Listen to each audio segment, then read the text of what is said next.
नमस्कार, SM news में आपका स्वागत है। मैं हूं आपके साथ कुसुम। कहते हैं कि कोई भी ओपोजिशन में जो नेता होता है वो किसी की तारीफ़ नहीं करता, लेकिन ये बार बार देखा गया है कि असदुद्दीन ओवैसी 2 बार बहन कुमारी मायावती की तारीफ़ कर चुके हैं। इसी बारे में चर्चा को लेकर हमारे साथ है दिल्ली प्रभारी सीपी सिंह। सर, सबसे पहले तो स्वागत है आपका हमारे चैनल पर। धन्यवाद। आपके चैनल के सभी दर्शकों को मैं धन्यवाद करना चाहता हूँ, अपनी जय भीम बोलना चाहता हूँ। सर, हाल ही में असदुद्दीन ओवैसी ने दूसरी बार बहन कुमारी मायावती जी की तारीफ़ की है, उसके बारे में क्या कहना चाहेंगे? देखिए, जब बहन कुमारी मायावती ने उत्तर प्रदेश में 4 बार सरकार चलाई जी।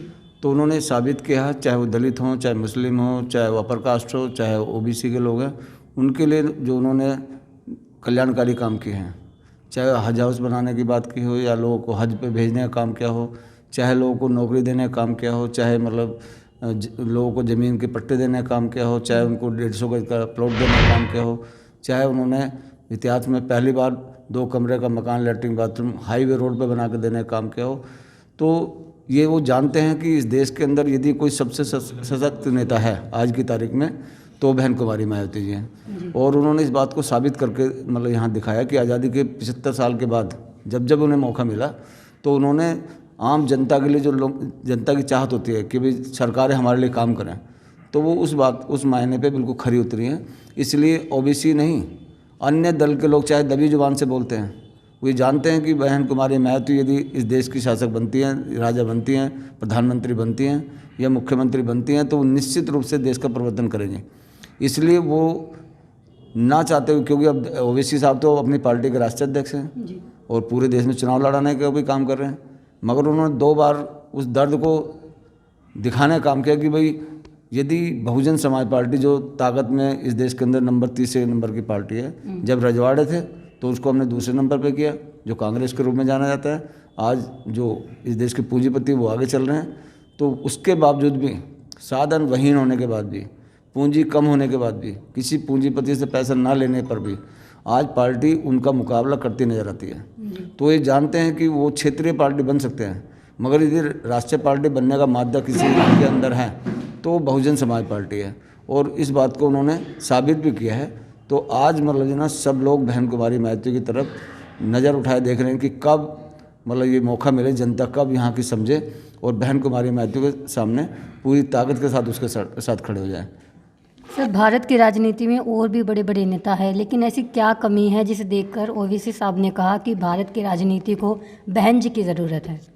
देखिए, उन्होंने इस बात का असेसमेंट किया है कि उनकी कथनी और करनी में अंतर है। बहन कुमारी मायावती जो कहती है उस बात को करती हैं, और उनका लाइन ऑर्डर जो पूरे देश में देखने के लिए मिला, तो उससे जब उत्तर प्रदेश में सरकार बनी तो एक भी दंगा उत्तर प्रदेश के अंदर नहीं हुआ। ये पूरे देश की मिसाल है। तो यदि वहाँ अल्पसंख्यक भी यदि सेफ है, ओबीसी दलित भी सेफ हैं, किसी महिला पर कोई अत्याचार अन्याय नहीं हुआ, कोई इस तरह की घटनाएं नहीं घटी, और वो लोग इतना सुरक्षित अपने आप को महसूस कर रहे थे कि जिसकी कोई सीमा नहीं है। तो इसलिए उनकी चाहत रहती है कि बहन कुमारी मायावती जी के हाथ में देश की शासन आए, तो फिर वो सारे लोग सुरक्षित रह सकते हैं। और जो उनके काम करने की नज़ीर है, हाईवे रोड पहला यदि किसी ने यमुना एक्सप्रेस वे बनाने का काम किया तो वो बहन कुमारी मायावती जी ने।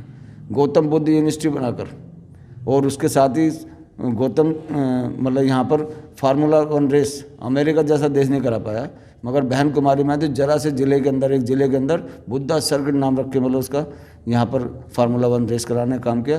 तो ये उनके ऐतिहासिक काम है।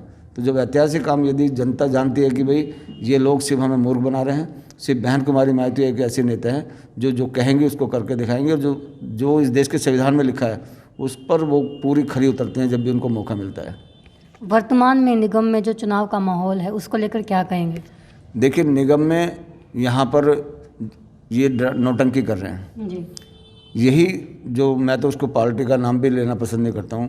उनका कहना है कि बहन जी ना तो ज़मीन पर आती है ना लोगों से मिलती हैं। ये उनका कहना है कि वो ज़मीन पर नहीं आती है। ज़मीन पे जब उन्होंने हमारे जैसे वर्कर तैयार कर दिए तो उनको इस बात की कमी महसूस नहीं रहती है, क्योंकि उनके पास बहुत काम है। उन्हें पूरा देश को देखना है, राष्ट्रीय पार्टी उसका पूरा मैनेजमेंट करना पड़ता है। ये छोटे चुनाव में वो कभी नहीं आती हैं। और यहाँ पर जो ये लोग नौटंकी कर रहे हैं वो ऐसी नौटंकी बहनकुमारी मायावती नहीं करती हैं। इसी जो पार्टी जिनकी अभी सरकार चल रही है यहाँ पर दिल्ली के अंदर, वो 2014 में बोलता है कि भाई मैं यमुना को साफ कर दूंगा, इसमें मैं भी डुबकी लगाऊंगा और यहाँ की दिल्ली की जनता को भी डुबकी लगाऊंगा, और अब ये 3 पहाड़ मैं यहाँ पर ख़त्म करना चाहता हूँ। तो हमने कहा भाई चलो मेरे साथ, मैं केजरीवाल को भी लेके चलता हूँ और मतलब हम भी चलते हैं। पहले केजरीवाल डुबकी लगाए, वो जितने वो सफाई की उन्होंने, तो भाई हम भी डुबकी लगा लेंगे। तो जो आदमी अपने वादों पे खरा नहीं होता, आज 3 पहाड़ की बात कर रहे हैं, भाई दिल्ली का जो कचरा है वो तो नेचुरल आएगा ही आएगा, तो दिल्ली के कचरे को लेके कहाँ जाएगा? गाजियाबाद, जहाँ से वो चल कर आए हैं। तो ये सिर्फ उनकी नौटंकी है। नौकरी के लिए कहा उसने मैं 12 लाख नौकरी दूंगा, हमें RTI लगा के पता करी तो 3264 नौकरी अभी तक उनके 7 साल के शासनकाल में मिली है। तो इससे आप लोग अंदाजा लगा सकते हैं कि भाई ये जो ड्रामा कर रहे हैं ये सिर्फ जनता को मूर्ख बनाने का काम कर रहे हैं। बिजली और पानी से मतलब जो ना लोगों को गुजारा नहीं होगा, इसीलिए बहुजन समाज पार्टी ने नारा दिया कि फ्री नहीं रोजगार चाहिए, फ्री नहीं रोजगार चाहिए, सत्ता और सम्मान चाहिए। तो हम लोग सत्ता और सम्मान की बात करते हैं, रोजगार की बात करते हैं। यहाँ पे पानी फ्री मिल जाने से किसी का पेट नहीं भरेगा। जिस घर में 4-4 बच्चे हैं वो सारे बेरोजगार हैं, तो उस बेरोजगारी जब तक दूर नहीं होगी मतलब यहाँ का भला नहीं होना। कूड़े के लिए जो ढेर की बात कर रहे हैं, अरे जो ढेर लगाते हैं बेचारे लोग, उनकी नौकरी के लिए इसने वादा किया कि जितने MCD में जो प्राइवेट कर्मचारी हैं मैं सबको उनको पक्का कर दूंगा। एक भी किया हो तो बताए। DTC के लिए बोला, DTC का एक भी आदमी कोई पक्का किया हो?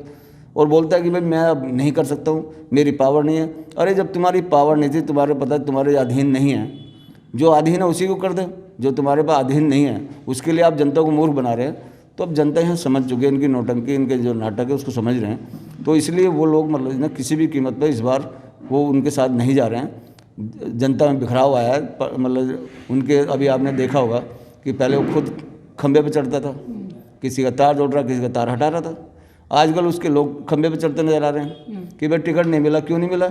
और देखिए मतलब इस देश के लोकतंत्र को ख़त्म करने की साजिश देखिए उसकी।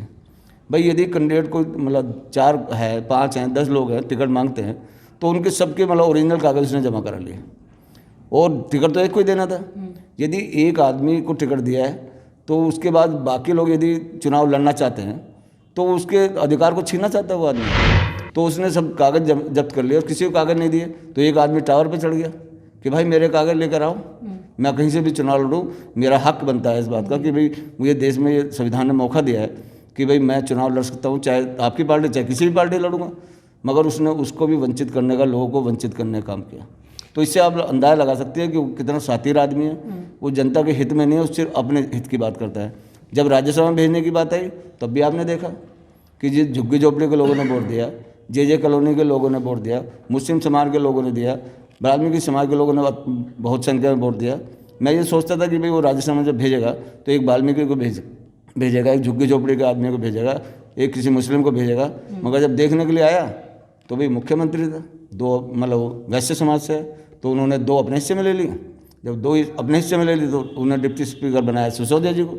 तो सिसोदिया का जब मुख्यमंत्री 1 ले सकता है तो उप मुख्यमंत्री 1 तो ले ही सकता है, जब 2 वो ले सकता है 1 मैं भी ले सकता हूँ। तो 1 उन्होंने हिस्से में बांट ली, तो जनता ठगी की ठगी रहेगी। भाई जब तुम्हारी सरकार बन गई तो फिर जनता को उसका उपहार देना चाहिए था, उन लोगों को उपहार देना चाहिए था जिन लोगों ने उसकी सरकार बनाई। मगर अब वो उन सबको भूल गया है। अब वो जो आम आदमी की बात करता था, गरीबों की बात करता था, आज वो धन्ना सेठों की बात करते हैं। अभी उसके 3 लोग मतलब आपने देखा होगा FIR भी दर्ज हुई है कि इतने इतने लाख रुपए के 80 लाख 90 लाख करोड़ मतलब उसकी कि भाई टिकट मांगते हुए पकड़े गए हैं। तो इससे आप अंदाजा लगा सकते हो गरीबों के हित में कहाँ होगा। वो तो धन्ना सेठों की बात करता है। पहले सर, आम आदमी पार्टी से लेकर भाजपा तक मजबूती के साथ निगम का चुनाव लड़ रही हैं, तो BSP की क्या रणनीति रहने वाली है? बहुजन समाज पार्टी इस समय पूरे दमखम से चुनाव लड़ रही है और अपने समाज को जाकर जो बातें मैंने आपको बताई हैं वो जाकर बताने का काम कर रहे हैं। अभी तो इन लोगों मतलब एक अति कर दी इन लोगों ने। हमारा एक कैंडिडेट था, उसको यहाँ इनका डिप्टी जो स्पीकर था वो ज़बरदस्ती मतलब उसका पर्चा वापस कराया और खुद लेके गया, वहाँ लेके गया, उसका पर्चा वापस गया और यहाँ 3 बजे के बाद उसका पर्चा वहाँ पर लिया। उसने मतलब 2:58 का उसने टाइम डाल दिया। हम लोगों ने पूरी कोशिश की, हमारे सांसद साहब इधर लगे रहे हमारे साथ, जिनको बहन जी ने हमारे प्रभारी लगा है, अशोक सिद्धार्थ जी, रामजी गौतम जी, वो सब सारी टीम वहाँ लगी। तो उस पर्चे को हमने रिस्टोर कराया, दोबारा उस पर मतलब जो ना करा के दिखाया। ये इतिहास में पहला मतलब ऐसा वाक़या है कि नहीं तो एक बार चुनाव या किसी का पर्चा वापस ले लेगा, दोबारा उसको रिस्टोर नहीं करता है। मगर हम लोगों ने इस काम को, हमारी टीम ने इतनी तन्मय पूरी रात लगे रहे, थाने में गए और उसको करा के हम लोगों ने छोड़ा। तो ये लोग नहीं चाहते कि गरीब के बेटे राजा बने, इनकी चाहत है कि भाई सारा कुछ हमारे हाथ में रहे, इनको सिर्फ हम मांगने वाला बनाएं, क्योंकि ये लोगों को पंगु बनाना चाहते हैं। पानी फ्री, बिल, भाई फ्री का मतलब तो पंगु बनाना है ना, आज दे रहे हैं कल नहीं देंगे, फिर ये लोग कहाँ जाएंगे? जो लोग असहाय हो जाएंगे, जिनके पास रोजगार नहीं, कुछ नहीं, तो ये लोग क्या करेंगे? फिर ये लोग फिर मतलब ना इनके अधीन चलेंगे और ये वही गुलामी प्रथा दोबारा लाना चाहते हैं कि गुलाम रहें, पैसे वालों के चंद लोग गुलाम रहें। मगर बहुजन समाज पार्टी इसका खंडन करती है, इसके विरोध में बिल्कुल हम लोग खड़े हैं और हम लोग जन जन के बीच में जाकर लोगों को समझाने का प्रयास कर रहे हैं। और इस बार लोगों में इस बात का एहसास है और उन्होंने पूरी ताकत से, जैसे आज भीम आर्मी के लोगों ने भी बहुजन समाज पार्टी को समर्थन दिया है, तो ये इस बात का घोतक है, इस बात का प्रतीक है कि अब समाज जाग गया है और जाग कर अब अपने दल को, जो हमारे मसीहाओं की चाहत थी कि अपना एक दल होना चाहिए, एक नेता होना चाहिए, एक झंडा होना चाहिए, तो सारे लोग एक झंडे के नीचे आना चाहते हैं और नीली क्रांति का आगाज होने वाला है। अगर आपने अभी तक हमारा चैनल सब्सक्राइब नहीं किया है तो सब्सक्राइब करें और घंटी का बटन बिल्कुल भी दबाना ना भूलें, ताकि सभी लेटेस्ट खबरें पहुंच सकें आप पे सबसे पहले।